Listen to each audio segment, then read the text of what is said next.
Muy buen día. Nosotros vamos a transmitir hoy lo que es la primera sesión de lo que es el curso de especialización en gestión de riesgo y desastres y adaptación al cambio climático, para lo cual nosotros tenemos en este momento nuestro experto, el doctor Milton Sandoval, del cual me voy a permitir leer brevemente lo que es su hoja de vida. El doctor Milton Sandoval es doctor en ciencias en la concentración de bioeconomía de la UNAM y del Centro de Investigaciones del Noroeste, CIBNOR.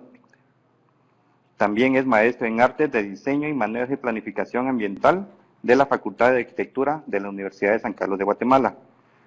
Es MBA en Desarrollo Rural y Agroindustria de la INCAE Costa Rica. Ingeniero agrónomo de la Facultad de Agronomía de la Universidad de San Carlos de Guatemala. Y a la vez es docente y desarrolla proyectos en organizaciones nacionales e internacionales. Entonces, vamos a dar inicio con la primera presentación.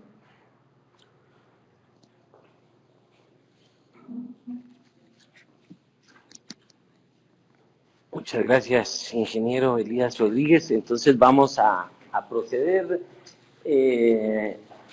Pues hoy vamos a introducirnos al tema de la especialización, ¿verdad?, en GIR y ACC. Y vamos a dar los conceptos y definiciones necesarias para el abordaje de la temática, ¿verdad? La agenda que vamos a desarrollar es la bienvenida, vamos a exponer los objetivos, la importancia de la GIR en el sector de la construcción en Centroamérica, el marco internacional para el abordaje de la gestión integrada de riesgo de desastres, la definición y conceptos, lo que es la terminología. Vamos a hablar un poco sobre el índice de sustentabilidad para la medición de la gobernanza en GIR, y en la parte final vamos a exponer lo que es el trabajo dirigido que ustedes van a tener que desarrollar en sus casas, ¿verdad? Por favor, licenciada, pasémonos a la otra presentación para abordar lo relativo a la importancia de la gestión integrada de riesgo de desastres. Para esto nos vamos a basar en una presentación que hizo el Banco Mundial acerca de las características de la construcción en Centroamérica. ¿Dónde es la cuestión? Aquí. Ok. Tendríamos que entender en el siglo XXI, ¿verdad?, que las ciudades se constituyen en motores del desarrollo económico. Sin embargo, estos motores de desarrollo no son automáticos. Se requiere de planificación, dado que existen lo que hoy se llama lo que son las economías de aglomeración, ¿verdad? Guatemala, por ejemplo, es una ciudad con más de 4 millones de habitantes, y ese mismo crecimiento lo han tenido las otras urbes en Centroamérica. El PRONACON ha estado incentivando lo que son las ciudades intermedias, que son nodos de desarrollo, ¿verdad? Y estos nodos de desarrollo implican también el desarrollo de economías de aglomeración y tienen efectos, ¿verdad?, como sería la congestión vial, los asentamientos informales, la contaminación ambiental. Como respuesta a eso, nosotros también tenemos que desarrollar una mayor especialización, una mayor productividad económica, ¿verdad?, y por supuesto el intercambio de ideas y conocimientos. Tenemos que ver, como nos dice la teoría, en cada problema oportunidades, ¿verdad? De esa cuenta que tenemos que ver la urbanización como parte de un ciclo positivo, ¿verdad?, que estas urbes generan empleo, manufactura, capital humano, crecimiento económico y, por supuesto, una mayor inversión en gasto público, ¿verdad? Sin embargo, es importante que caractericemos ese proceso de urbanización, ¿verdad? Un rápido crecimiento en las poblaciones, una mayor concentración de la población y también un incremento expansivo en el territorio de estas poblaciones urbanas, ¿verdad? En la actualidad en Latinoamérica Para el 2050 se está proyectando que el 80% de la población va a ser urbana. En la actualidad, alrededor del 60% de la población en latinoamericana sigue siendo rural. Para el caso específico de Guatemala, se plantea un gran dilema. Para el 2030, CEGEPLAN proyecta que vamos a tener una población 80% urbana y también vamos a tener el 80% de la población va a ser económicamente productiva. De eso es la importancia que en la actualidad se desarrollen procesos de planificación, porque es una ventana, es una oportunidad única para nuestro país aprovechar esa capacidad de producción y estar localizados en centros urbanos. Entonces tenemos que comenzar a prever esa situación, ¿verdad? El caso de Guatemala es muy particular porque nos adelantamos del 2050 al 2030, según los estudios de CEGEPLAN, ¿verdad? De ahí que comencemos ya a ver algunos fenómenos como los famosos ninis, ¿verdad? Niños que ni trabajan ni estudian, ¿verdad? Entonces, si no aprovechamos como país esta oportunidad, vamos a enfrentar problemas de tipo social, ambiental, magnificados, ¿verdad? Pues se dice que anualmente existen en América Latina 700,000 nuevos residentes urbanos, ¿verdad? Con una tasa de crecimiento del 3.8%, y esto representa 1.7 veces más rápido el crecimiento que en relación al globo, ¿verdad? En relación al globo.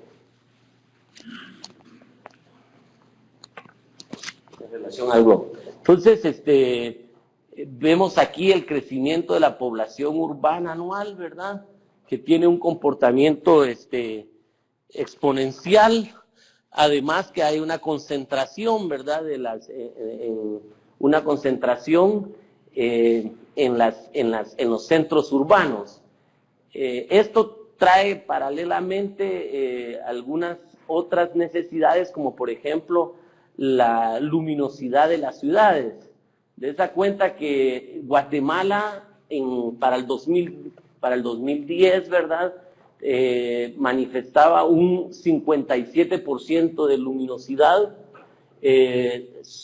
abajo de El Salvador, de Costa Rica, inclusive de Nicaragua, de Panamá. O sea, solo estamos superiores en términos de luminosidad a Honduras, ¿verdad? Pero son necesidades que se van desarrollando conforme también al avance del urbanismo, ¿verdad?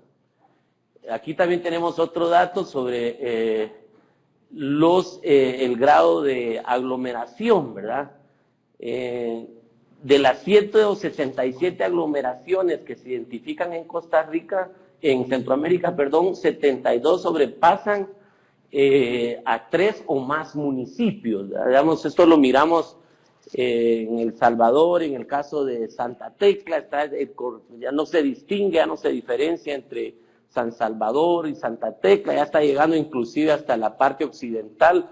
Aquí nosotros lo miramos también en todo el área metropolitana, ¿verdad? La ciudad de Guatemala, Villanueva, Mixco, Amatitlán, es un solo conglomerado, ¿verdad? Donde existe pues mayor concentración de la población. Aquí tenemos datos también de distribución de la población urbana por tamaño de aglomeración. Y como les decía, las ciudades están creciendo. En Guatemala el comportamiento es muy interesante porque también este crecimiento de las ciudades se puede constituir en una oportunidad de desarrollo bajo el enfoque de lo que son nodos de desarrollo con ciudades intermedias.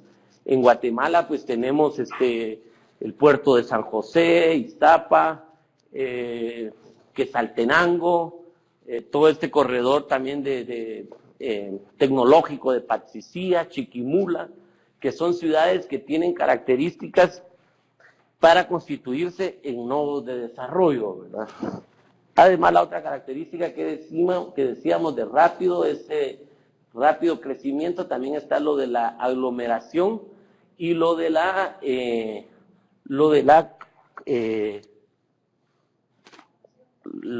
referido a lo de la expansión, ¿verdad?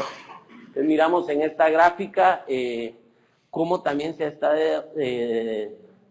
expandiendo todo lo que es el área construida. Prácticamente estamos también el crecimiento de la frontera urbanística, está también abordando áreas del paisaje agrícola, inclusive está circundando en algunas zonas áreas protegidas. Aquí lo miramos, el caso tal vez más típico es con el Parque Nacional Naciones Unidas. Es un reservorio para todo el área metropolitana muy, muy importante, pero en términos generales en San Salvador el índice de hacinamiento pues se evidencia, ¿verdad? Tal vez un país que tiene menor crecimiento en términos de la área constructiva es Nicaragua. Miramos todavía hay bastante ruralidad, ¿verdad? A diferencia de los otros países. O sea que el crecimiento del área urbana es evidente, ¿verdad? Esto, pues, como resultado de esta transformación, las ciudades concentran cada vez más oportunidades y retos para el desarrollo de la región, ¿verdad? Aunado a esto, el 81% del Producto Interno Bruto regional se concentra en las ciudades, ¿verdad? Aquí es donde se desarrolla todo tipo de los servicios financieros, toda la intermediación. Entonces, las ciudades son sumamente importantes, son las claves para el desarrollo. Pero esto también implica definitivamente retos, ¿verdad? El tráfico agobiante, los asentamientos, los desechos sólidos, ¿verdad? Los sistemas de drenajes que implican las ciudades. Si a esto si a la pobreza, ¿verdad? A la pobreza le agregamos algunos condicionantes como los efectos del cambio climático, la problemática se agrava, ¿verdad? Conjuntamente con la pobreza existen otros factores socioeconómicos como el déficit habitacional, ¿verdad? El crecimiento de asentamientos que también requieren una atención planificada, ¿verdad? Según los estudios del Banco Mundial de los residentes urbanos, un 29% de la población vive en asentamientos informales, ¿verdad? Como decíamos, si a esto le sumamos los efectos del cambio climático, es la fórmula perfecta para que se generen los desastres, ¿verdad? Los desastres que vamos a ver más adelante no tienen una condición natural como hace poco se creía, ¿verdad? Y desde aquí vamos a comenzar a estudiar lo que es la gestión de riesgo. Los desastres implican hacer también gestión integrada de riesgo de desastres. Y los riesgos de desastre los tenemos que interpretar como una función definida por las amenazas, ¿verdad? Por las amenazas.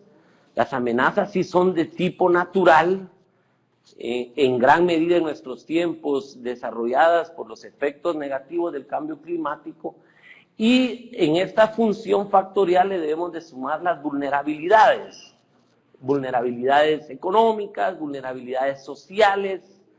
Tenemos que considerar esta otra variable, ¿verdad? Porque la exposición urbana en territorios expuestos, que es otra variable, ¿verdad?, incrementa la vulnerabilidad. O sea, tenemos desastres, se abordan a través de una gestión integrada de riesgos. El riesgo es una variable funcional que está determinada por las amenazas, las exposiciones, ¿verdad? Y la capacidad de prever o responder ante esos desastres, ¿verdad? Entre 1970 y 2010, los daños acumulados a causa de huracanes, inundaciones y terremotos ronda alrededor de los 80.000 millones de dólares, ¿verdad? Además de las pérdidas en vidas humanas, los desastres también implican cuantiosos lastres para el desarrollo de nuestros países, ¿verdad? Si nosotros abordamos la gestión integrada de riesgo de desastres, estos 80.000 millones de años, en estos 40, 50 años, se pudieran haber ahorrado. El 75% de los activos en riesgo de desastres naturales se concentran en ciudades. Otra vez, el tema de desastres naturales, ¿verdad? La intención es que los desastres no son naturales, ¿verdad? Los desastres no son necesariamente naturales, ¿verdad? Y aunado entonces, si los interiorizamos como que no son naturales, tenemos que considerar los retos que son clave para el desarrollo, ¿verdad? Y estos son la falta de oportunidades, la falta de inclusión social, que implican una mayor exposición de las poblaciones, ¿verdad? Así como también las vulnerabilidades de las sociedades centroamericanas a los desastres, ¿verdad? En Centroamérica, 1.4 millones de nuevos residentes urbanos viven en condiciones de pobreza. Eso para el caso de Guatemala es más dramático, ¿verdad? El 63% de la población vive en pobreza. El 29% de los ciudadanos viven en asentamientos informales y el 75% de los activos urbanos se encuentran en condición de riesgo, ¿verdad? Entonces, las preguntas principales que nos debemos de hacer para contextualizar la importancia de la gestión integrada de riesgo de desastres es cómo fortalecer a los municipios para manejar una rápida urbanización, ¿verdad? Cómo hacer que las aglomeraciones funcionen desde el punto de vista económico, funcionen desde el punto de vista social, ¿verdad? Y cuáles son los motores y las implicaciones en términos de gobernabilidad y prestación de servicios que tenemos que hacer. Y inmersos en eso está el papel, ¿verdad? Inmerso en la respuesta a estas interrogantes está el papel de la academia y más puntualmente de facultades y escuelas de las carreras del sector de la construcción, como serían arquitectura, ingeniería civil, ¿verdad? Ingeniería de la construcción, ¿verdad? El nuevo concepto, para no ser exactamente economicistas, son el desarrollo de ciudades resilientes, ¿verdad? ¿En qué consiste? En prevenir riesgos futuros, reducir riesgos existentes y tener un mayor entendimiento de los riesgos de desastres para reducir la vulnerabilidad en Centroamérica, ¿verdad? Para esto es necesario conocer los factores de la gestión de riesgo a desastres y la resiliencia urbana. Es decir, conocer los patrones urbanos y el riesgo de desastres, evitar los riesgos futuros y reducir el riesgo existente. Entendiendo que ya el 75% de los activos urbanos se encuentran en condición de riesgo, ¿verdad? Los municipios entonces tienen un rol importante que jugar en la provisión de servicios, ¿verdad? Y en varios niveles. En los gobiernos locales, los gobiernos locales asociados en lo que son las mancomunidades o entidades metropolitanas y también en el gobierno central. Todas estas, en estos niveles, ¿verdad? Con un enfoque municipalista, se requieren de profesionales formados con esta nueva visión, con estos nuevos paradigmas de la gestión de riesgo a desastres, ¿verdad? Hay que prevenir, necesitamos desarrollar instrumentos de planificación, planes de ordenamiento territorial, códigos de construcción y permisos, revisarlos, actualizarlos, ¿verdad? Al contexto del cambio climático, formar a profesionales para desarrollar inversiones seguras. En términos generales, incorporar la dimensión de gestión de riesgo en los planes de desarrollo territorial, de inversión pública, en las normas de construcción y, por supuesto, en la formación de profesionales, ¿verdad? En la formación de estos futuros profesionales que van a estar tomando decisiones para evitar los riesgos futuros, ¿verdad? Reducir los riesgos existentes, ¿verdad? En ese sentido, debemos de formar profesionales que puedan priorizar las infraestructuras para el reforzamiento, hacer intervenciones integrales, llevar las ideas del mejoramiento de barrios, de hacer barrios resilientes, ¿verdad? Desarrollar reasentamientos preventivos, ¿verdad? Entonces tiene mucho que ver la mitigación con la calidad de las inversiones, ¿verdad? De las nuevas inversiones en infraestructura, de mitigación de riesgo, reforzamiento de edificios, priorización desde ciudades, con apoyo del gobierno central, ¿verdad? Y el enfoque de los gobiernos resilientes, hacer ciudades resilientes, ¿verdad? El rol de los gobiernos nacionales y locales para reducir la vulnerabilidad, planteamos, ¿verdad?, a nivel nacional y a nivel local. A nivel local, por ejemplo, desarrollar y hacer cumplir los planes de desarrollo territorial y normas de construcción, tomando en cuenta información sobre riesgo a desastres, identificar y priorizar las inversiones críticas necesarias para reducir el nivel de riesgo a nivel de ciudad. Los 4 ejes que plantea el Banco Mundial para una urbanización resiliente, ¿verdad? Ejes de política son ciudades inclusivas, ciudades resilientes, ciudades competitivas y una gestión de ciudades aglomeradas, ¿verdad? Fortalecer entonces los gobiernos en esos 3 niveles, local, mancomunidades, la Mancomunidad del Sur, por ejemplo, en Guatemala, ¿verdad? Y también los gobiernos locales. Para las ciudades, pues empoderar a los gobiernos locales, hacer inversiones resilientes desde el punto de vista técnico y financiero, desarrollar programas integrados que definan claramente los objetivos e indicadores de desempeño municipal bajo un enfoque de gestión de riesgo, promover mayor coordinación intermunicipal, lo que hablábamos acerca de las mancomunidades. Lo importante es ser conscientes que las buenas o malas decisiones que estamos tomando hoy afectarán las ciudades y sus habitantes durante los próximos 100, 200 o 500 años. Para el caso de Guatemala, a mí sí me sorprendió mucho ese dato de CEGEPLAN, ¿verdad? Esa ventana que tenemos para el 2030, una población joven, productiva y urbana, ¿verdad? Si no, por ejemplo, el gobierno que asume en el 2020 tiene un gran reto ante ese futuro, ¿verdad?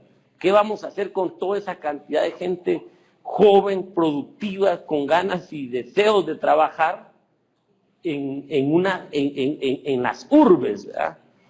Es un gran reto, ¿verdad? Entonces, con esto lo que queríamos era ver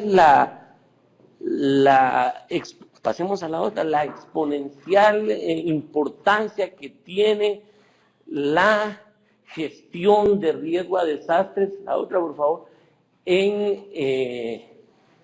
para el sector de la construcción, para las escuelas de arquitectura, para las escuelas de ingeniería civil, ¿verdad? Pasemos, por favor, disculpen. Entonces, esto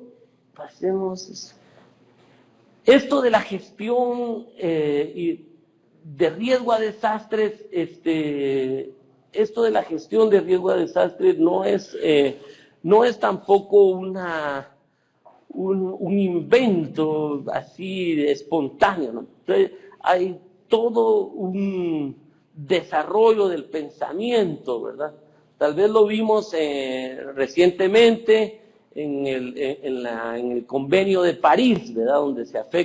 Donde ya se aborda el cambio climático, del cual nuestros países pues fueron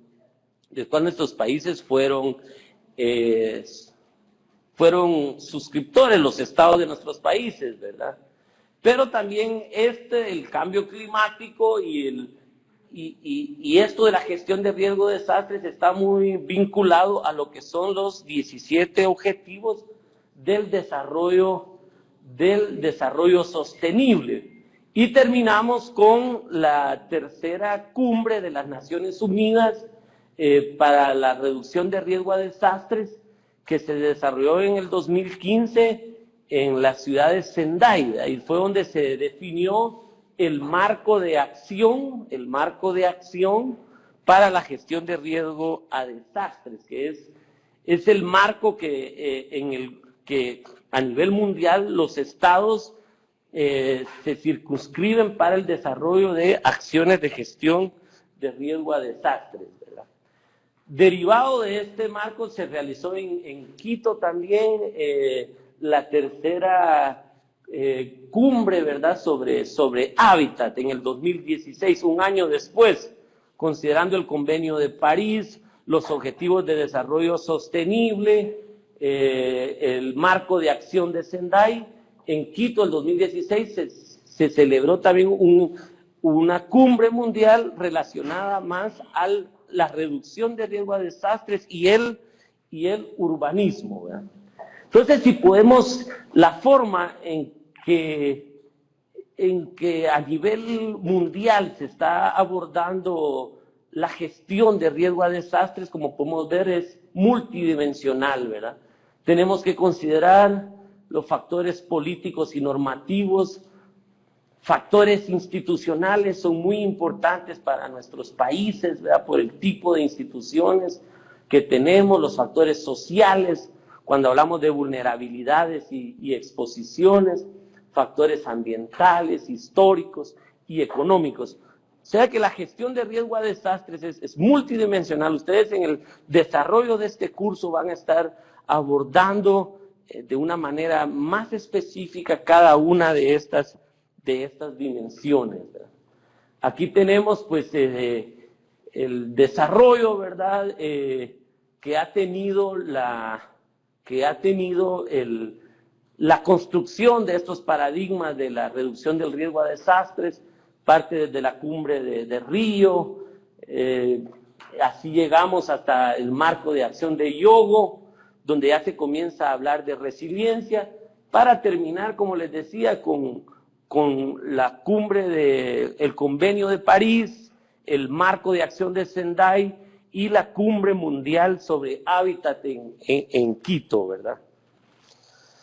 O sea que la gestión de riesgo de desastre la tenemos que vincular directamente a lo que son los 17 Objetivos de Desarrollo Sostenible, ¿verdad? Lamentablemente nuestro país, Guatemala, es uno de los pocos países que no ha cumplido ni uno solo de los Objetivos de Desarrollo Sostenible. Y tenemos que hacer ese vínculo es obligatorio entre la gestión de riesgo a desastres y los Objetivos de Desarrollo Sostenible, ¿verdad? Pues aquí se los planteamos, tenemos que tener ese enfoque, ¿verdad? Fin de la pobreza, hambre cero. En Guatemala ha seguido creciendo la desnutrición, el hambre, salud y bienestar, etcétera. Vas a lograr hasta el objetivo 17 alianzas para lograr los objetivos de desarrollo sostenible, ¿verdad? O sea, la gestión de riesgo a desastre en el marco de Sendai está sumamente vinculada a los objetivos de desarrollo sostenible, ¿verdad? Nuestros países, todos los países miembros de Centroamérica han adoptado los estados han adoptado el marco de acción de Sendai, ¿verdad?, que es un marco que plantea estrategias del 2015 hasta el 2030, ¿verdad? que plantea estrategias de 2015 a 2030. Entonces, la gestión de riesgo de desastres tiene esta Biblia, ¿verdad?, que es el marco de acción de Sendai, y tiene un periodo definido de tiempo para evaluar el cumplimiento de los mismos. Como sociedades, como academia y todo, debemos de estar monitoreando, evaluando el avance en el cumplimiento de este marco de Sendai. El marco de Sendai 2015-2030 tiene un propósito de alcance, tiene resultados globales, tiene un objetivo y varios objetivos específicos, y eso es muy importante, ¿verdad? Tiene 7 metas globales, tiene 13 principios orientadores, y estas metas globales tienen 4 prioridades de acción que se desarrolla en un contexto local, nacional, regional y global. También el marco de Sendai considera el rol de actores clave, y es muy importante la cooperación internacional y las alianzas globales, como por ejemplo el proyecto en el que nosotros nos estamos desarrollando y en el cual se implementa este curso de especialización. Este curso de especialización y este proyecto de fortalecimiento de la gobernanza emana de este capítulo del marco de Sendai, ¿verdad? Como ustedes saben, es la cooperación suiza quien está apoyando los esfuerzos en Centroamérica para implementar fundamentalmente 2 prioridades de acción del marco de Sendai, ¿verdad? El objetivo del marco de Sendai es la reducción sustancial del riesgo de desastres y de las pérdidas ocasionadas por los desastres, tanto en vidas como de medios de subsistencia, salud, bienes económicos, físicos, sociales, culturales y ambientales de las personas, las empresas, las comunidades y los países. La arquitecta, por ejemplo, Dulce Aguilar, está participando de un proyecto de conservación de los activos culturales, ¿verdad?, bienes culturales, también en relación a la gestión de riesgo a desastres. Es una de las consideraciones que ellos tienen, proteger los bienes culturales, ¿verdad? Pues ahí tenemos los resultados esperados, ¿verdad? La reducción considerable del riesgo a desastre y las pérdidas ocasionadas, tanto de vidas como medios de subsistencia. Están los objetivos y las 4 prioridades, ¿verdad? Perdón, las 4 prioridades. Las 4 prioridades son comprender el riesgo de desastres, invertir. Bueno, esta es la prioridad 1, comprender el riesgo de desastres. La prioridad 2 es fortalecer la gobernanza del riesgo de desastres para gestionar dicho riesgo.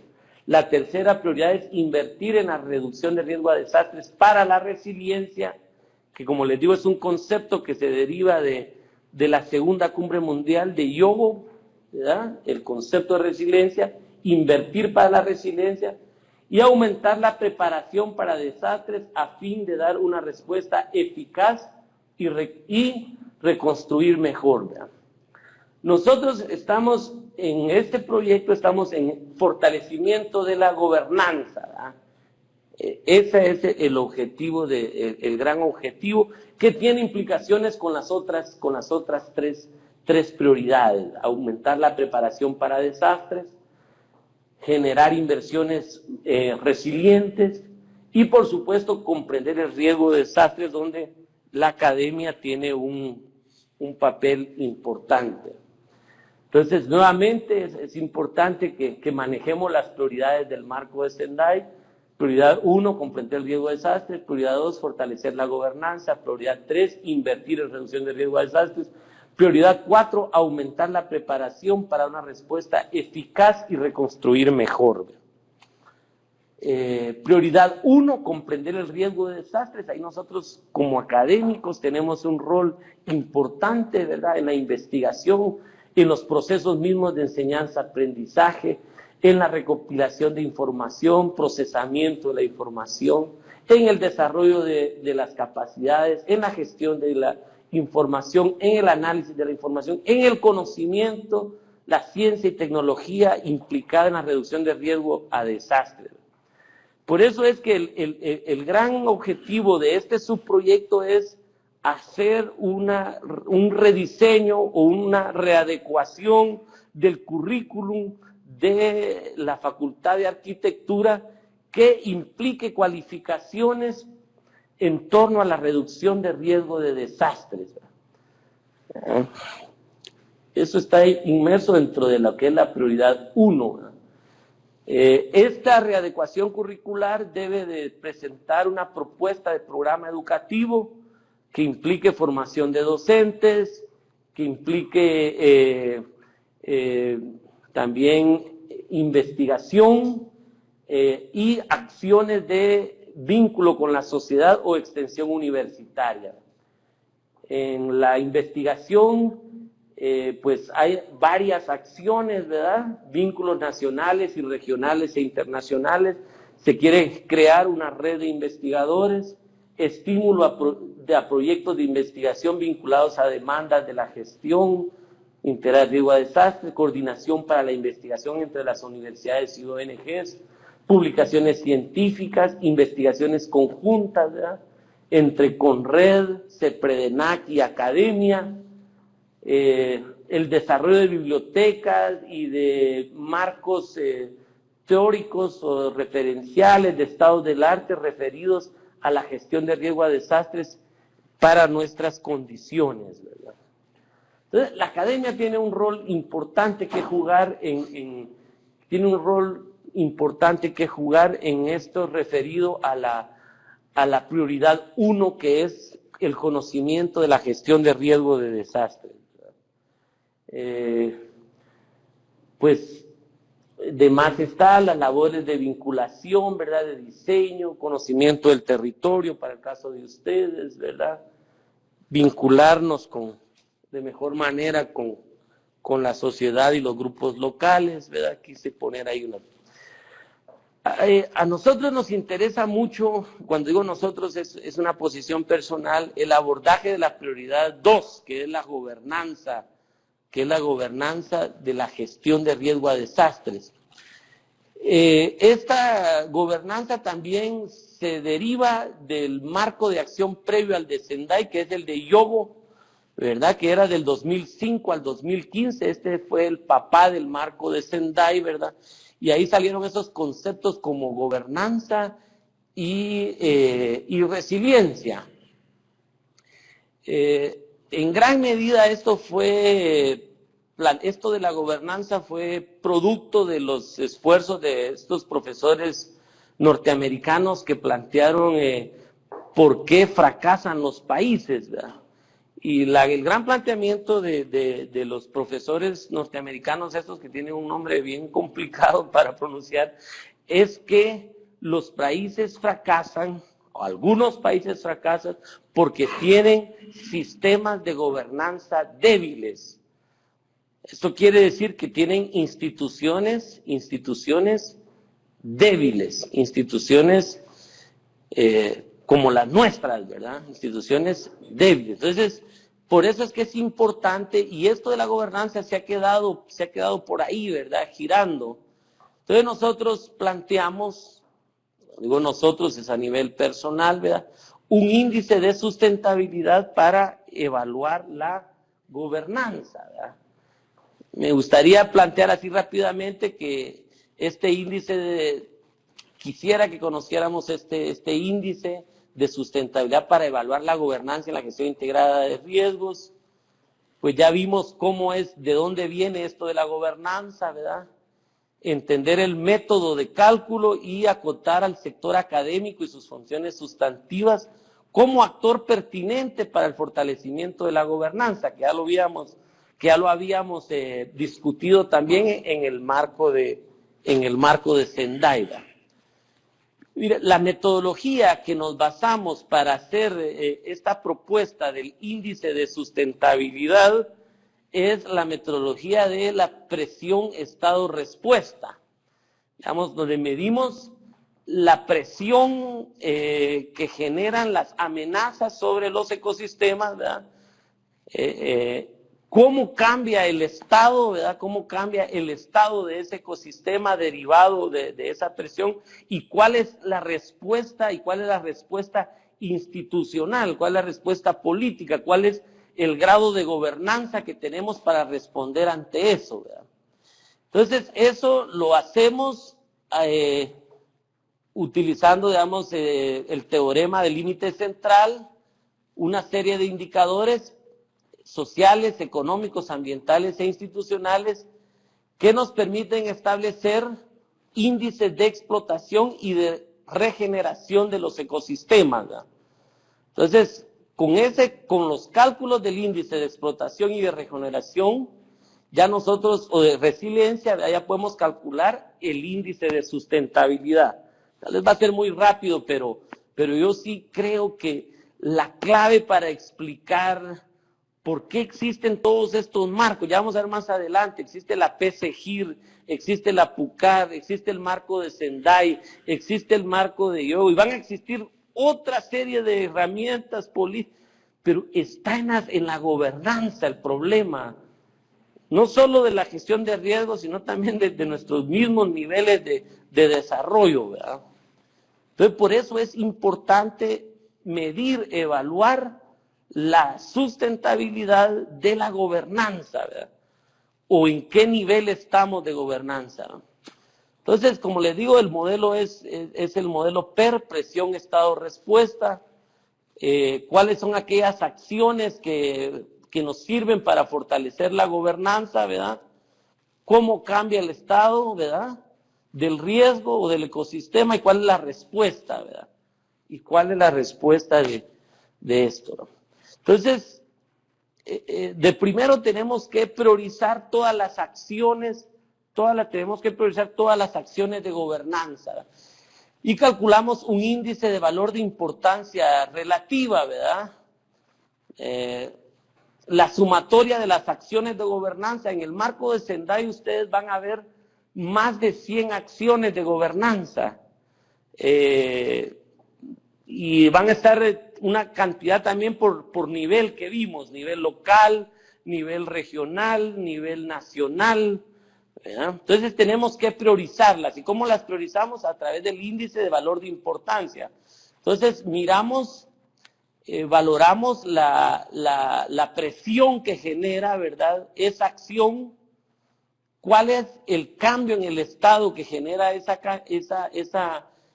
acción de gobernanza? ¿Y cuál es la respuesta institucional en relación a esa presión y a ese cambio de estado? Tenemos todos los valores para todas las acciones, ¿verdad?, para un determinado territorio, y calculamos el índice relativo de presión, el índice relativo del cambio en el estado, el índice relativo de cambio en la respuesta, ¿verdad? Aquí hacemos una propuesta de cómo valorar, ¿verdad?, cómo valorar estos tres factores, ¿verdad? Aquí está la categoría y aquí está el valor. Lo importante es que entendamos que la gobernanza se reduce principalmente por efecto de un adecuado ritmo de ejecución de la acción humana. O sea, somos los humanos, somos las sociedades, ¿verdad?, la que es determinante para la gobernanza. La sociobiosfera tiene la capacidad de renovarse a sí misma. Ello constituye la regla principal de la gobernanza óptima. Si los ecosistemas tienen la capacidad de regenerarse, pero como hay actividad humana, se requiere de gobernanza, ¿verdad? Si deseamos gestión integral de riesgo de desastres bajo un planteamiento de desarrollo sostenible o sustentable, que son conceptos diferentes, debemos de tratar de implementar acciones a un ritmo que no supere al de su capacidad de regeneración natural, ¿verdad? Entonces se plantea ahí el ritmo de explotación, ¿verdad?, debe de ser en función del riesgo, ¿verdad?, donde ya lo vimos, X van a ser las amenazas, exposición, vulnerabilidades y capacidades, ¿verdad? Si el ritmo de explotación es mayor que entonces tenemos gobernanza cero, ¿verdad? Pero si el ritmo de explotación es menor que la vulnerabilidad, que esa función de gestión de riesgo, vamos a tener una gobernanza sustentable en términos de gestión integrada de riesgo de desastre, ¿verdad? Más adelante vamos a ver cómo se calcula, pero el índice de explotación debe ser menor o igual al índice de regeneración, asimilación o resiliencia, ¿verdad? Y si tenemos este comportamiento, entonces vamos a tener servicios socioambientales que son amenidades, satisfacción, disponibilidad y acceso a recursos mayores, ¿verdad? No podemos evitar, como decimos, no podemos evitar el desarrollo de los urbanismos, ¿no? No podemos evitar eso, ¿verdad? Entonces, tenemos que estar controlando. Ay, bueno. Ya le vamos a entrar, vamos, ¿cómo vamos? Me quedan 15, bueno, ya vamos a terminar. Esto es solo porque... Entonces, ¿cómo calculamos los índices estos? Esta es una propuesta que nosotros estamos promoviendo, ¿verdad? De medición de la gobernanza. De hecho, esto lo llevamos como una ponencia a un congreso, ¿verdad? Pues aquí calculamos los valores, siempre nos basamos en el teorema del límite central, calculamos una media, ¿verdad? Donde tenemos un valor ideal más 4 veces el valor promedio que nos da esos indicadores, más 4 veces el comportamiento pésimo de la gobernanza, y dentro de 6 tenemos un valor medio y una varianza que va a ser igual al valor medio pésimo menos el valor ideal dividido dentro de 6, y ahí tenemos la varianza, ¿verdad? Aquí tenemos un ejemplo, ¿verdad? Digamos, asumamos que el mecanismo de fortalecimiento de la gobernanza fue priorizado, fue el siguiente: adoptar y aplicar un plan nacional de reducción de riesgos para aumentar la resiliencia sanitaria, y que las acciones generales en el mismo son formular un plan, socializar el plan, examinar y promover la coherencia para ulterior desarrollo en todos los sectores, incorporar e integrar el plan en todos los sectores, ejecutar el plan, monitoreo, seguimiento, etcétera.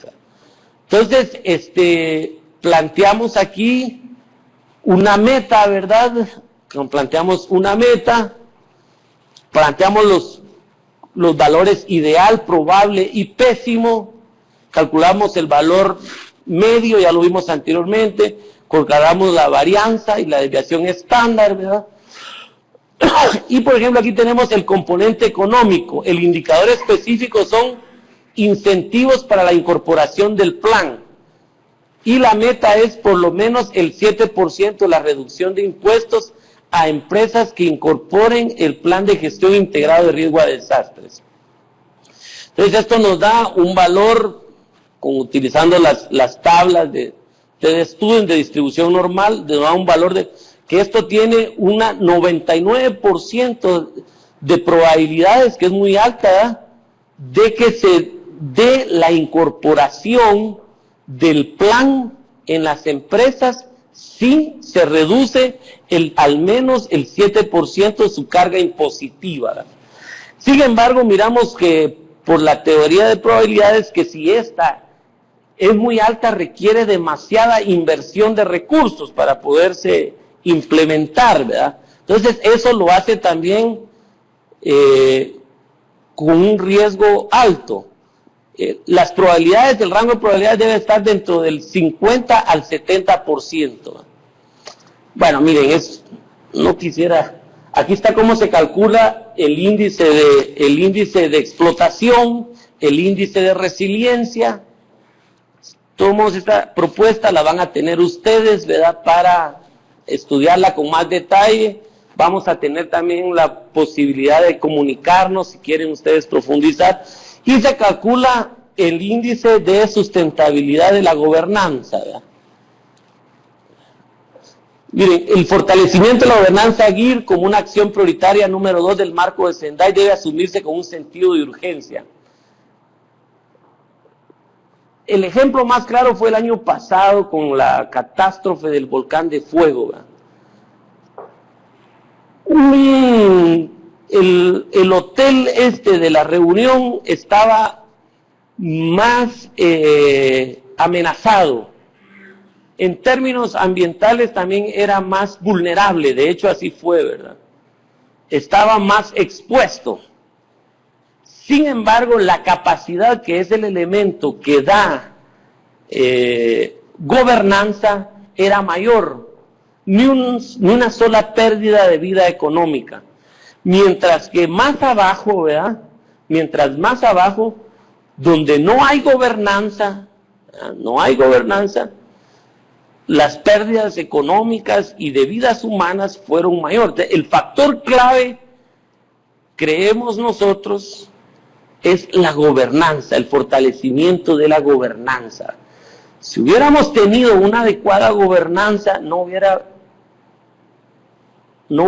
lamentado ninguna pérdida de vida humana, ¿verdad? Como se hizo en el Hotel La Reunión. Entonces, por eso es que tenemos que asumir con un sentido de urgencia la gobernanza, ¿verdad? Para evaluar de manera eficiente el fortalecimiento de la gobernanza debe entenderse su origen, importancia y necesidad por medio de un marco teórico conceptual que incluya las políticas, planes, programas y presupuestos. Deben ser criterios holísticos, ¿verdad? Pero la gobernanza implica esto, ¿verdad? Una voluntad política e institucional. Debemos de tener instituciones inclusivas, y ahí viene el peso histórico. En nuestros países, en Centroamérica, las instituciones no han sido inclusivas, ¿verdad? Las instituciones son de carácter exclusivo. Desde la conquista y las instituciones esas del repartimiento y la encomienda, las instituciones han sido para favorecer a un pequeño grupo, ¿verdad? Contrario a lo que está ocurriendo en otros países, la institución de protección civil se está apartando por ejemplo, de los paradigmas militares. Nosotros ahorita escuchamos, ¿verdad?, que se está evaluando, tal vez me estoy metiendo en cabeza de 11 varas, pero se está evaluando, vamos, volver el organismo de protección civil al ejército, al Ministerio de la Defensa en Guatemala, ¿verdad? Contrario, con una lógica diferente a la de los otros países, ¿verdad?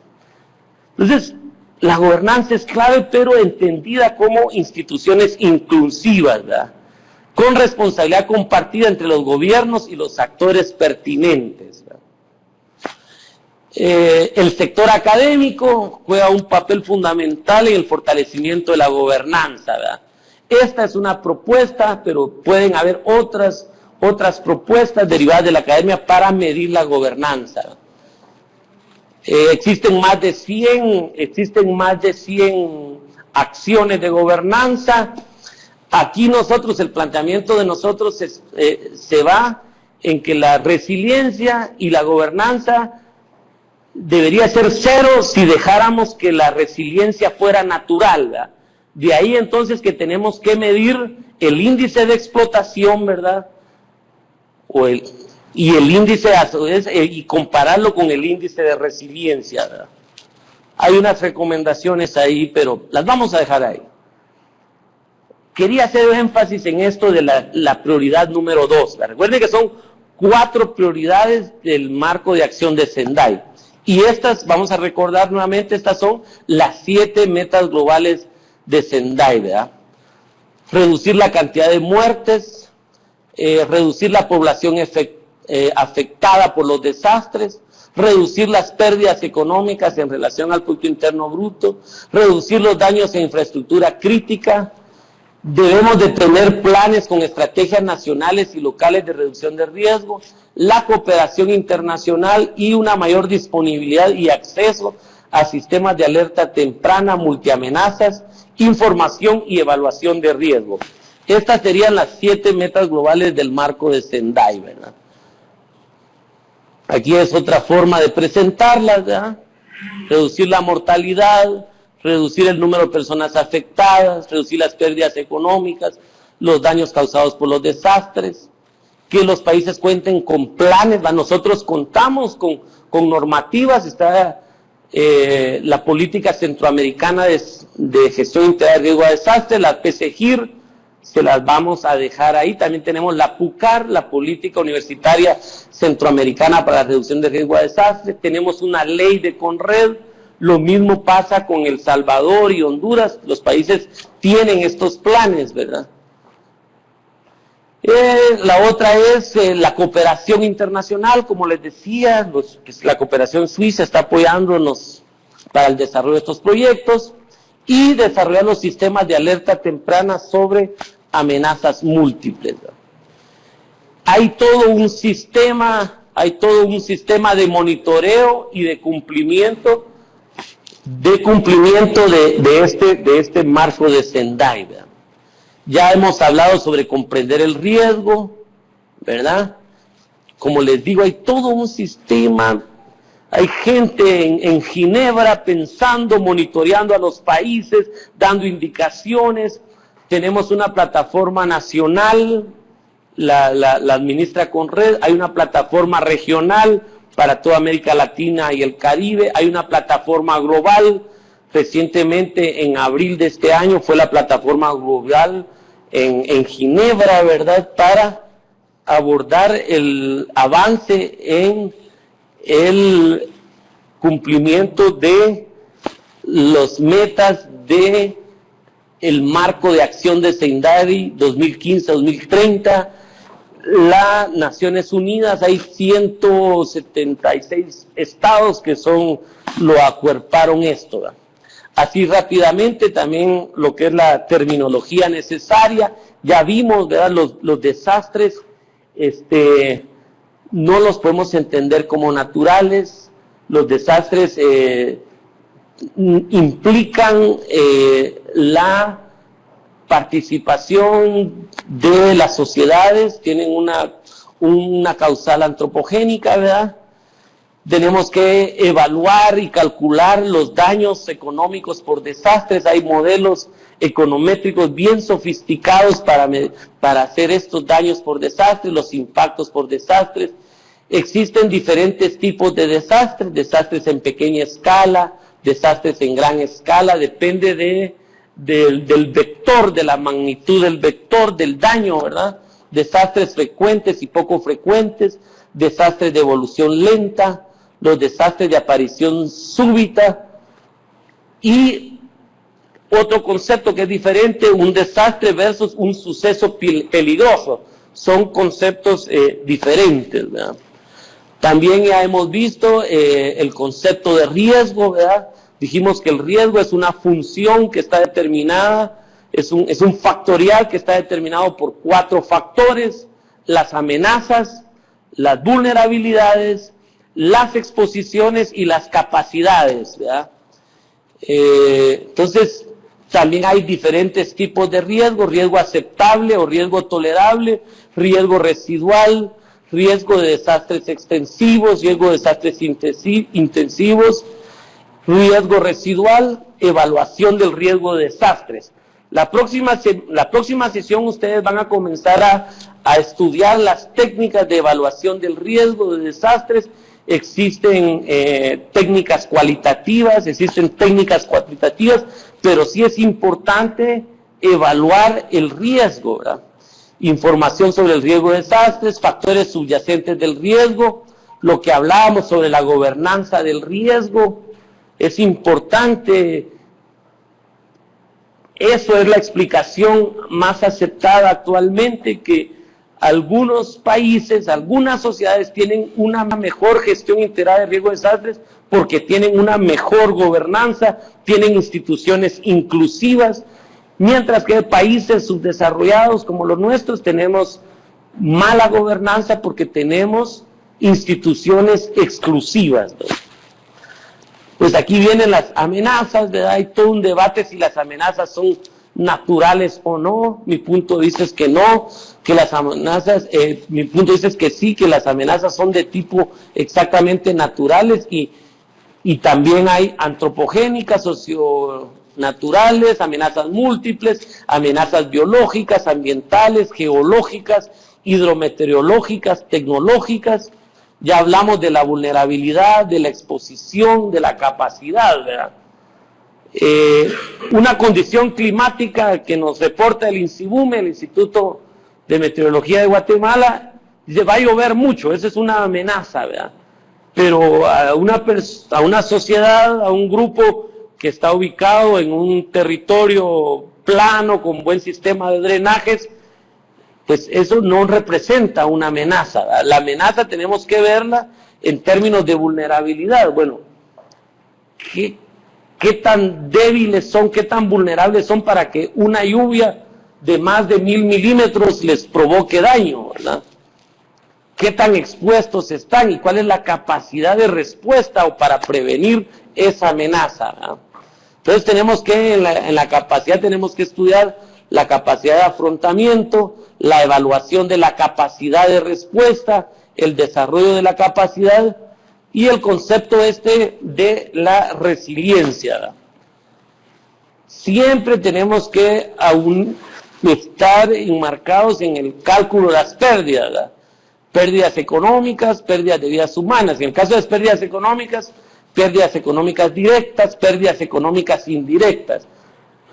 Ahorita ya se están haciendo todos los cálculos en el corredor seco del Ministerio de Agricultura acerca de las pérdidas directas e indirectas que implicó la sequía prolongada, ¿verdad? Tenemos que tener base de datos sobre pérdidas por desastres, la cantidad de afectados. Y el otro concepto es la gestión de riesgo de desastre, la gestión integrada, que es el objetivo de todas las políticas, ¿verdad? Hay gestión prospectiva, futura, ¿verdad? Hay gestión correctiva, hay gestión compensatoria del riesgo a desastres, ¿verdad? Las estrategias y políticas de reducción de riesgo de desastre, las transferencias del riesgo, prevención, mitigación, preparación.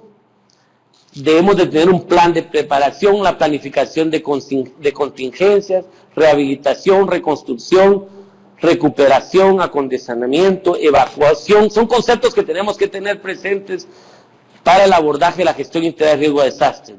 Lo que les mencionaba, hay plataformas nacionales, hay una plataforma nacional en Guatemala, se está construyendo en El Salvador, en Nicaragua, hay una plataforma regional para América Latina, hay una plataforma global, medidas estructurales y no estructurales, código de construcción, infraestructura vitales, sistemas de alerta temprana. Bueno, y todo esto tiene sus indicadores, que les digo en Ginebra, se están midiendo los indicadores, ¿verdad? Aquí tenemos con base a las metas, cada meta tiene su indicador.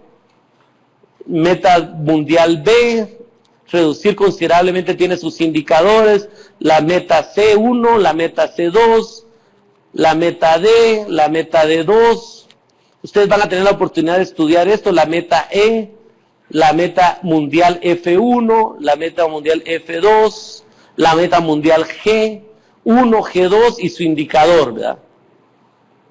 Entonces, y también las plataformas locales y regionales tienen sus propias metas e indicadores. Hablábamos también de las normativas, de las políticas. En Centroamérica y República Dominicana, CEPREDENAC, el Centro para la Coordinación para la Prevención de los Desastres, publicó, derivado del marco de Sendai, y está promoviendo la política centroamericana de gestión integral de riesgo a desastres, PSEGIR. También existe, por ejemplo, el reglamento 49-2012, se los vamos a dar, que está planteando la reforma integral de CONRED, que se deriva de la ley de CONRED, decreto 109-96, la ley número 337 del presidente de la República de Nicaragua, que crea el Sistema Nacional para la Prevención de Desastres, la ley de protección civil y mitigación de desastres en El Salvador, que es el decreto legislativo 777, y nosotros también, derivado de la PSEGIR, tenemos la política universitaria para la Centroamericana para la reducción del riesgo a desastres, la PUCAR. O sea, tenemos instrumentos, ¿verdad? Lo que hace falta es la aplicación, y es ahí donde tenemos que dar el salto, ¿verdad? Un poco rápido, son demasiados conceptos, ¿verdad? Demasiada información, pero poco a poco, y ustedes van a tener también tiempo, más ahorita que están con las aulas cerradas, por lo menos el campus, ¿verdad? Para leer un poco más. No sé si tienen alguna duda, han de haber muchas, porque ¿sí? También tenemos dudas virtuales. Ah, puchica, sí. Bueno, yo tengo bueno, sí es una duda. O comentarios, pues. Según yo, en mi entender, el Banco Mundial tiene dos conceptos, el de gobernabilidad y el de gobernanza. La gobernabilidad se entiende como la capacidad de crear condiciones óptimas en las instituciones para una acción. Y la gobernanza es crear una nueva forma de gobierno. La cuestión es que Guatemala ocupa el puesto 152 de los 111 en el mundo de la gobernanza, porque tenemos seis factores en los que perdimos. Uno, el control de la corrupción. No voy a mencionar el caso, pero las facturas de la SAT han sido altamente criticadas estos días.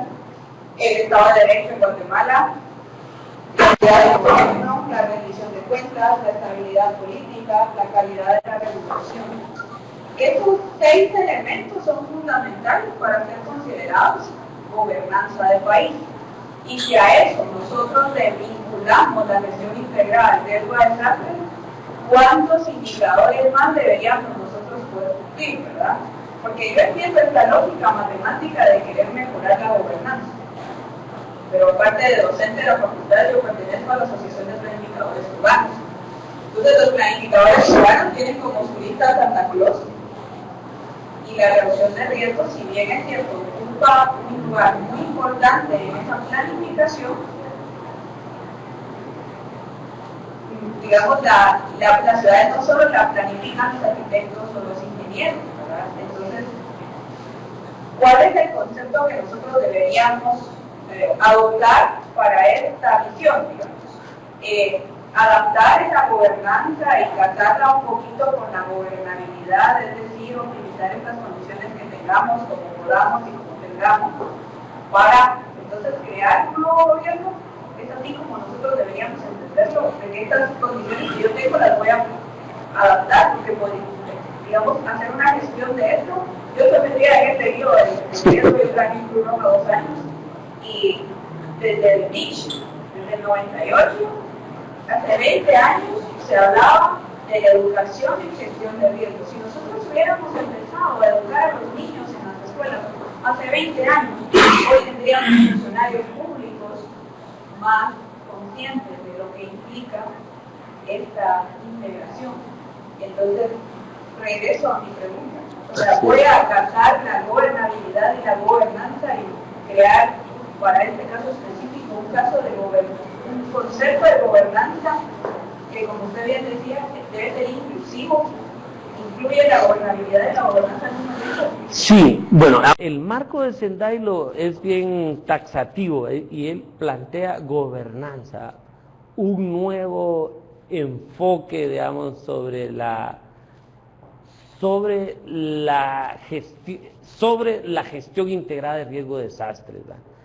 Es bien difícil construir sobre ya lo debilitado, que era, digamos, era un planteamiento que usted decía, ¿verdad? La gobernabilidad que tiene hasta sus propios indicadores, ¿verdad? Plantearía hacer sobre lo ya existente reformas, ¿verdad? Yo creo que el marco de Sendai lo que busca es la gobernanza, una nueva forma de abordar la gobernabilidad, ¿verdad? Es bien filosófica la discusión porque las fronteras conceptuales son bien difusas, pero no, el marco de Sendai sí lo plantea como gobernanza, una nueva forma de gobernabilidad para la gestión integrada de riesgo a desastres, ¿verdad? Como les digo, esto es un caso de estudio ya, ¿verdad? La principal explicación de las muertes del año pasado por el volcán de fuego tiene un origen en la gobernanza, ¿verdad? Mientras en una parte más expuesta, ¿verdad? Más expuesta, más amenazada inclusive, ¿verdad? pues no hubo pérdidas de vidas humanas, que es lo que más se lamenta. ¿Por qué? Porque hubo una buena gobernanza, existía una buena gobernanza efectiva, tomaron las decisiones, evacuemos, oyeron las alarmas, etcétera, ¿verdad? Mientras que en la parte, llamémoslo así, pública, ¿verdad?, había una débil gobernanza, ¿verdad? Entonces, los llamados de las lecturas de las alertas no fueron las correctas, no hubo una correcta evacuación, etcétera. En síntesis, estamos hablando de una nueva gobernabilidad, que a eso se le llama gobernanza en el marco de Sendai, ¿verdad?, que es la prioridad 2.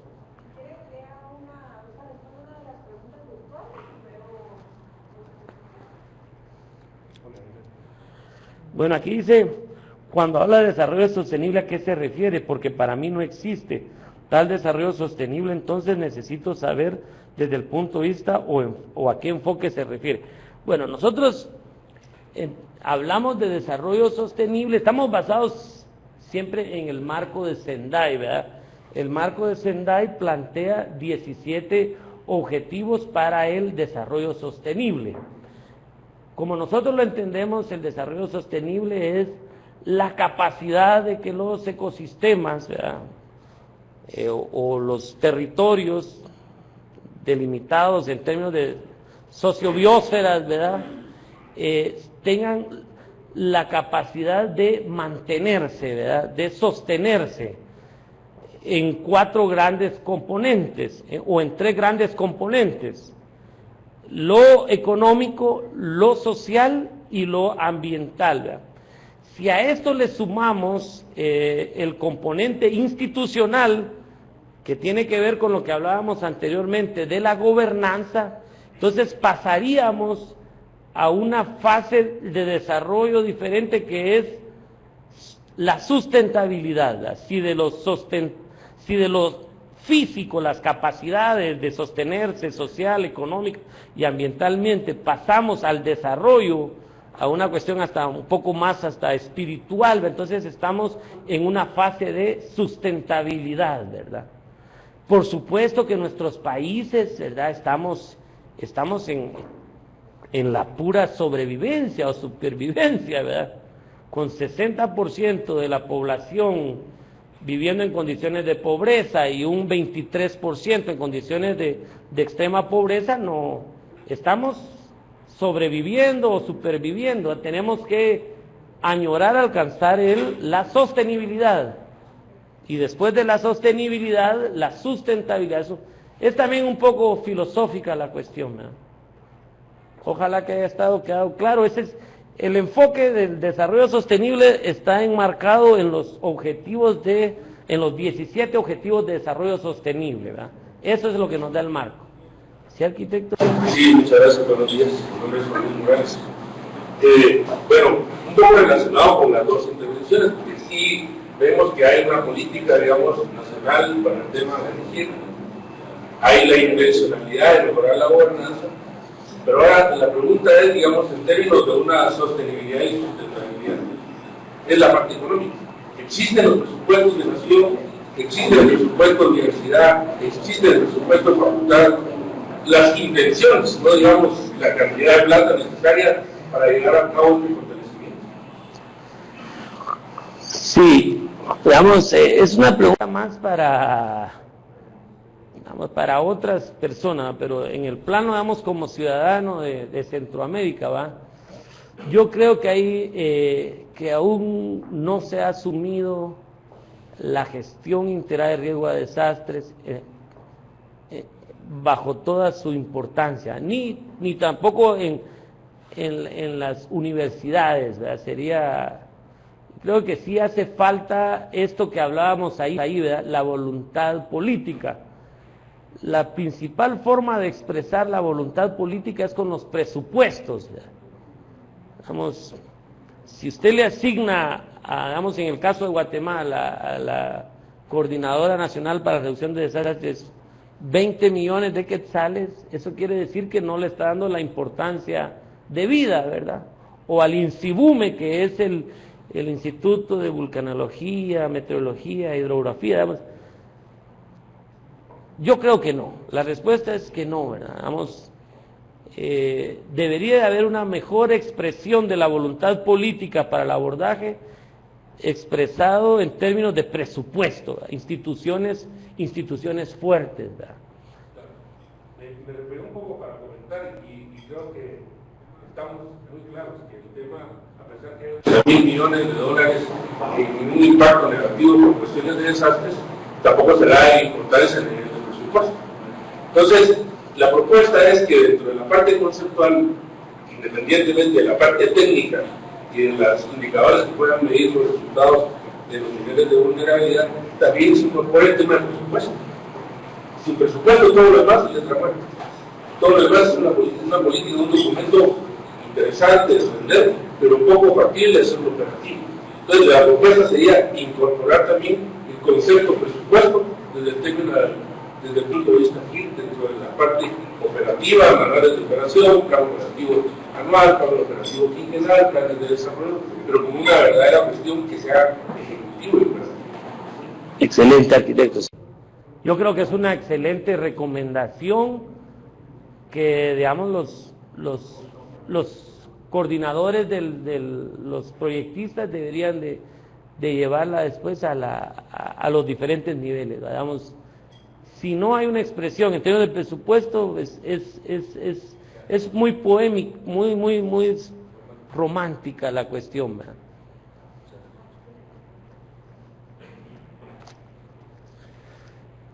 Bueno, la primera pregunta virtual la hizo Rodney, la segunda la hace Joaquín López, dice: para una sostenibilidad que garantice el desarrollo de las ciudades o del medio construido como tal, ¿no sería necesario estudiar la capacidad límite de los ecosistemas actuales y fomentar su desarrollo dentro de las ciudades y ser más estrictos sobre el modelo de crecimiento como tal? Sí, definitivamente sí, ¿verdad? Nosotros estamos planteando, ¿verdad?, en nuestra propuesta de el índice de evaluación de la sostenibilidad de la gobernanza de la IR, el cálculo de dos subíndices, ¿verdad? El índice de explotación y el índice de resiliencia. Entonces, siempre que el índice de explotación sea menor que el índice de resiliencia, vamos a tener amenidades ecológicas, ¿verdad? Satisfacción, recreación, etcétera, todo lo que las sociedades, los seres humanos necesitamos, ¿verdad?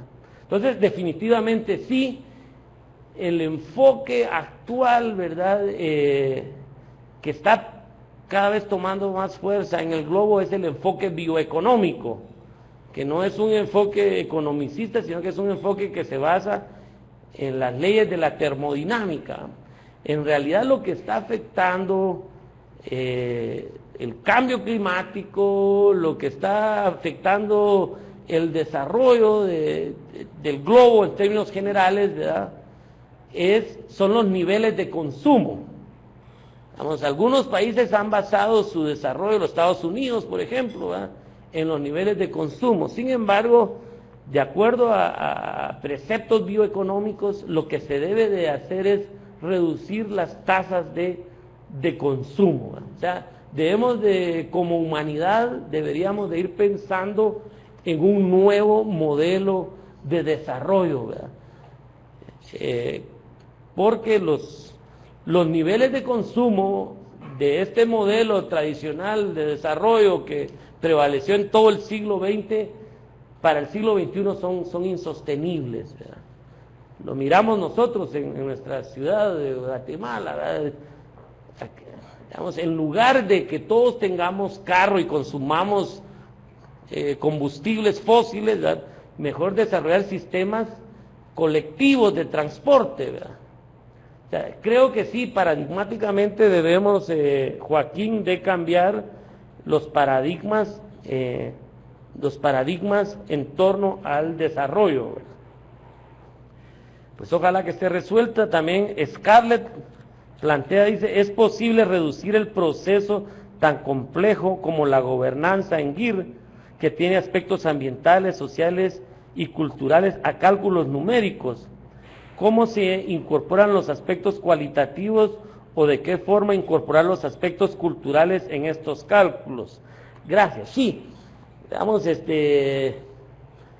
son ejercicios, ¿verdad, Scarlett, para abordar la medición de la gobernanza en la gestión integral de riesgo a desastres?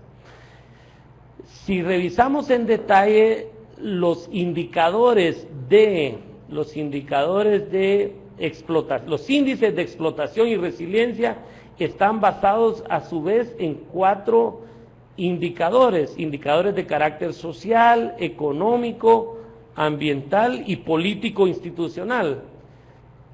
En los indicadores sociales también están contemplados algunos indicadores de tipo cultural, pero como fuese, ¿verdad? Sí están contemplados, pero como fuese siguen siendo aproximaciones de la realidad, ¿verdad? Simplificada, por supuesto, pero son aproximaciones que debemos nosotros desarrollar como académicos, como científicos, para aproximarnos a esa complejidad que usted dice, ¿verdad? Cuando miramos ahorita me recuerdo con esta su pregunta, Scarlett, cuando miramos la fórmula de la relatividad de Einstein, ¿verdad? E es igual a m por c al cuadrado, ¿verdad? Cualquiera dijera, pero qué sencillo, ¿verdad? Esto. Bueno, algo así, sin ser tan jactancioso, es lo que se persigue con estos ejercicios, ¿verdad? Sin embargo, Scarlett, solo es una propuesta, ¿verdad? Lo que motivaríamos es a que los académicos, como nosotros, ¿verdad?, sigamos haciendo propuestas, ¿verdad?, más afinadas para aproximarnos a esa realidad que es evaluar la gobernanza de la gestión integrada de riesgo a desastres. Luis Soto plantea, el riesgo es natural, pero el desastre se da. Si las capacidades de respuesta las sobrepasan, el evento natural,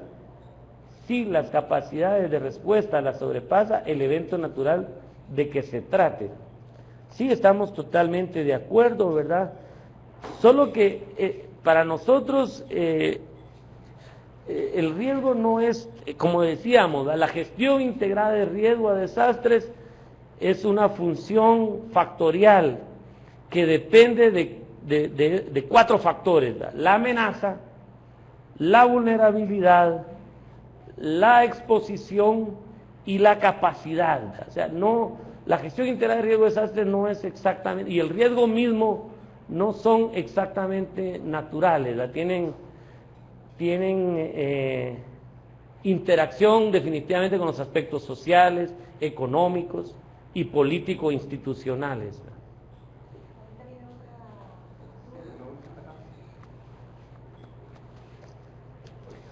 Y luego de obtener los resultados negativos en los índices calculados, ¿qué acciones puede concretar se deben realizar para revertir esos resultados? Pues lo que hablábamos con la arquitecta, ¿cuál es el nombre de la arquitecta? Isabel Fuentes, ¿verdad? Cifuentes, perdón. Pues lo que hablábamos con la arquitecta Isabel Fuentes, ¿verdad? Todos tenemos una participación, ¿verdad?, como ciudadanos, como docentes, pero al final, como también mencionaba el arquitecto Juan Luis Morales, está en los tomadores de decisión, ¿verdad? Aquí hay que darle un énfasis a los tomadores de decisión, ¿verdad? La única forma de revertir esos indicadores negativos en la gobernanza es sabiendo elegir a los mejores tomadores de decisión, ¿verdad? Ejercer nuestros derechos ciudadanos, ¿verdad? Gente que sí esté comprometida con la gobernanza en la gestión integral de riesgo de desastres y que lo haga expresando un mejor presupuesto, porque como decía el arquitecto Morales, si no se vuelve esta cosa muy romántica, textos, poemas, canciones de amor, no. Tiene que estar su expresión en los ministerios de Hacienda, en los ministerios de Finanzas, ¿verdad? Digamos, es bien lamentable, ¿verdad? Pero este es un curso, estamos en un contexto universitario y se tiene que decir, ¿verdad? Con el poco presupuesto que tiene, por ejemplo, la Comisión Nacional de Reducción de Desastres con red en Guatemala, parece ilusorio, pero la gente, los trabajadores se alegran cuando existe una amenaza fuerte o inclusive un desastre, porque eso les garantiza que va a haber una mayor inversión, ¿verdad? No debería de ser así, ¿verdad? Esas son las partes de lo que nuestro Nobel decía, ¿verdad? Miguel Ángel Asturias decía que en Guatemala solo tenemos que estar locos para alegrarnos si hay una gran amenaza, pero esa es la realidad, ¿verdad? Muchas veces la realidad supera la ficción, ¿verdad? Si Conred tuviera un presupuesto fuerte, no tendría que alegrarse con una amenaza fuerte, ¿verdad? Es Vox Populi eso, un poco eso.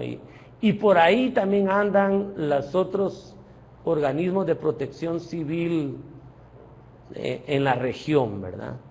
Entonces, por ahí creo yo que va la cuestión. La forma en superar esos indicadores negativos es con voluntad política, y la voluntad política se manifiesta con presupuestos, ¿verdad?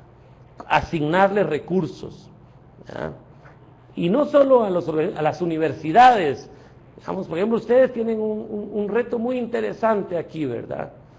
Ver cómo se incorpora, pero no como un curso de relleno o no como una temática de relleno, sino se incorpora dentro del currículum propiamente dicho, la formación en la gestión integrada de riesgo de desastres, ¿verdad?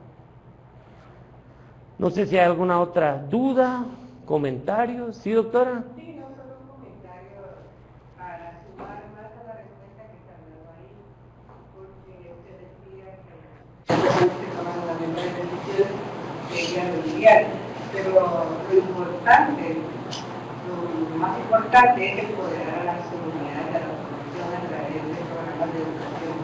Entonces, una herramienta muy necesaria, por ejemplo, lo que es los programas educativos a nivel de primaria y secundaria, se debería de incorporar, sobre todo en poblaciones que están altamente en riesgo, ¿verdad?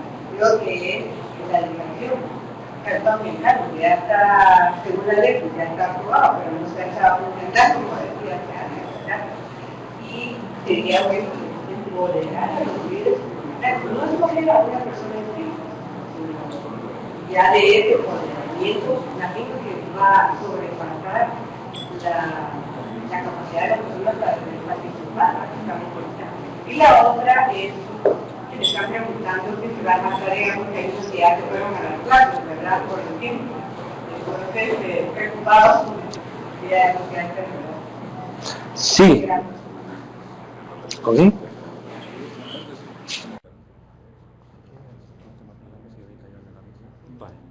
¿Qué manda? Digo las últimas para bueno, sí, solo por lo que decía la doctora Ortega,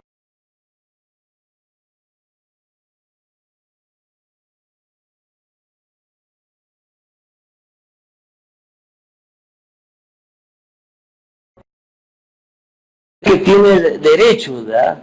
Tiene derechos, y yo pienso que, y obligaciones, ¿verdad? Esto es parte de ir creando ciudadanía, ¿verdad? Y esta creación de ciudadanía va a permitir que hagamos instituciones políticas inclusivas, ¿verdad? En nuestro caso, instituciones inclusivas para la gestión integral de riesgo a desastres, ¿verdad? Donde todos los guatemaltecos, todos los ciudadanos, ¿verdad? Nos sentamos parte del desarrollo y de la gestión integral de riesgo a desastres. La temática esta nuestra es muy, muy amplia, ¿verdad? Creo. Pero aquí les dejamos la presentación, las dos presentaciones, la PSGIR, la Política de Gestión Integral de Riesgo de Desastres de Centroamérica, La PUCAR, la Política Universitaria para la Reducción de Riesgo a Desastres en Centroamérica, que la formuló y la está promoviendo el CESUCA, y también la ley de CONRED. Van a haber unas tareas de trabajo dirigido, ¿verdad?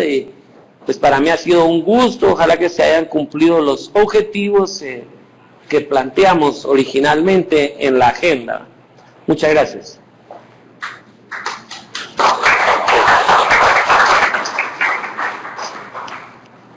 Muy bien, entonces de esta manera vamos a finalizar lo que es la transmisión de la primera sesión. Agradecemos la participación en este caso de los que asistieron de forma presencial a esta primera sesión, y de igual manera los que nos observan de forma en el aula habitual. De igual manera, los documentos, para informar, los documentos serán subidos en las próximas horas, lo que es el material del expositor, y también conforme a las tareas que se van a realizar. De igual manera, dentro de los documentos que se van a subir estará lo que es el programa del curso. En el programa del curso están las tareas que se estarán asignando, esto con tal manera de venir y enriquecer y complementar los conocimientos que hoy se han impartido.